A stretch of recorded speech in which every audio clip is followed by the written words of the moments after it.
Hello বন্ধুরা, কেমন আছেন আপনারা সবাই? আমি ভালো আছি।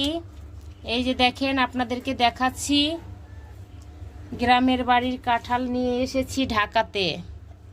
এই যে সবগুলো আমাদের বাড়ির গাছের কাঁঠাল, আরও অনেক বড় বড় কাঁঠাল ছিল, সেগুলো পেকে গেছে, খাওয়াও শেষ হয়ে গেছে, এখনও গাছে আছে অনেকগুলো। আর এগুলো নিয়ে এসেছি 1 2 3 4 5, আবার করে দেখাচ্ছি 1 2 3 4 5 6 7 8 9, 9টা কাঁঠাল নিয়ে এসেছি। এটা কিন্তু একদম পেকে ঢেবা ঢেবা হয়ে গেছে, মানে নিয়ে আসতে চাপে পড়ে এরকম হয়ে গেছে, পেকে গেছে একদম।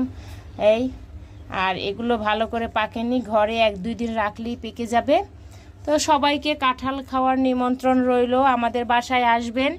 গ্রামের বাড়ির নিজেদের গাছের কাঁঠাল, একদম কোষগুলো শক্ত শক্ত হয় এই কাঁঠালের, খেতেও অনেক মজা, খুবই মিষ্টি কাঁঠাল। যারা যারা কাঁঠাল পছন্দ করেন, কাঁঠাল লাভার, তারা কিন্তু আমাদের বাসায় চলে আসতে পারেন, কাঁঠাল খেয়ে যাবেন। সবাই ভালো থাকেন, সুস্থ থাকেন, বাই বাই।